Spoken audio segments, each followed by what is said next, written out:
Welcome to episode 12 of FTCE Seminar, the Florida Teacher Certification Exam podcast, where we talk about testing tips, study hacks, and how to pass the FTCE.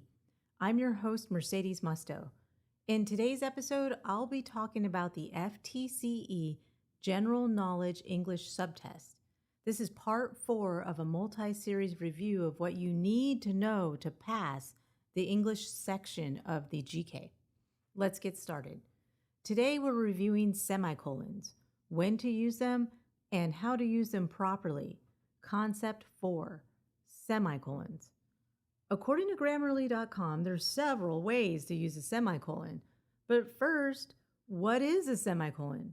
See, semicolons are like little commas, except they have a little dot on top. No, that's so cute.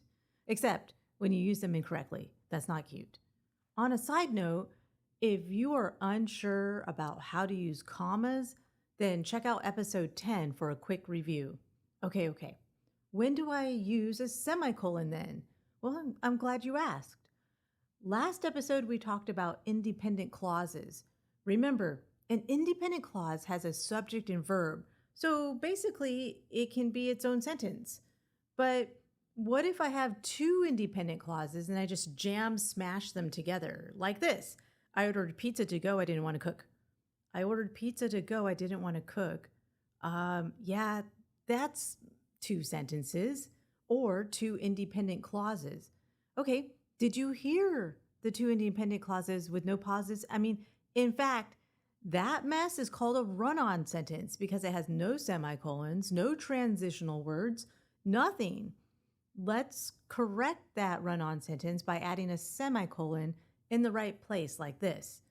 I ordered a pizza to go, semicolon. I didn't want to cook, period.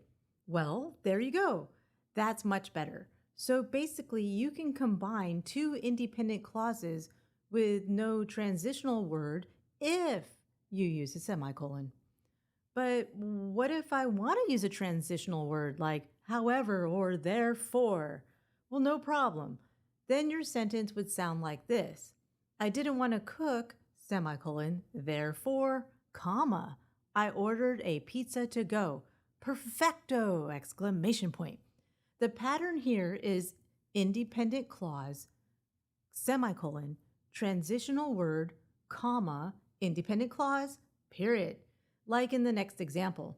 She asked for a slice of pizza, semicolon, however, comma, she did not want pepperoni, period. Well, on a side note, use a semicolon to connect two closely related independent clauses that are not joined by a coordinating conjunction. That was a mouthful. Okay, let me explain. If you see one of those fanboy words, drop it and use a semicolon. Remember, fanboy words are like for, and, nor, but, or, yet, and, so. And those, when you see those words, use a comma. No mixing and matching. Like in this sentence, listen for the difference. Example with a semicolon. She plays chess, semicolon. She does not win often. What? Burn. I play chess. Who writes these sentences? Example with a fanboy's word. She plays chess, comma, and she does not win often. Okay, I get it. There's more than one way to construct a correct sentence. Last part here. You're doing great. Use a semicolon when you have items in a series that are separated by commas. What? Wait, now you're telling me to use both. Yes, that's correct, and it's easier than you think, like in this sentence. I plan to travel to Destin, Florida, Savannah, Georgia, and Charleston, South Carolina. Okay, I see what you're saying. Now, I plan to travel to Destin, Florida, semicolon for separation, Savannah, Georgia, semicolon, and Charleston, South Carolina. Since we're already using commas to separate cities and states, it's natural for us to use semicolons to separate the rest of the items in the series. It makes sense now, right? Let's review. Semicolons are used to combine two closely related independent clauses in two ways. One, simply combine them with a semicolon, straight up. And 2, combine the closely related phrases with this setup: independent clause, semicolon, transitional word, comma, and lastly, when you're already using commas with items in a series, then you can use semicolons to organize the list like that.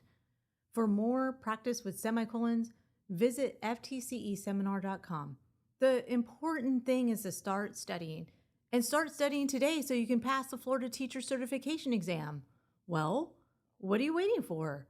Check us out on YouTube at FTCE Seminar and start studying today. This is your host, Mercedes Musto. Join me again for FTCE Seminar, a Florida Teacher Certification Exam podcast, so you can pass the FTCE. I'd like to thank Kate, Samantha, and the Pickens Multimedia Studio at the University of West Florida for making this podcast possible.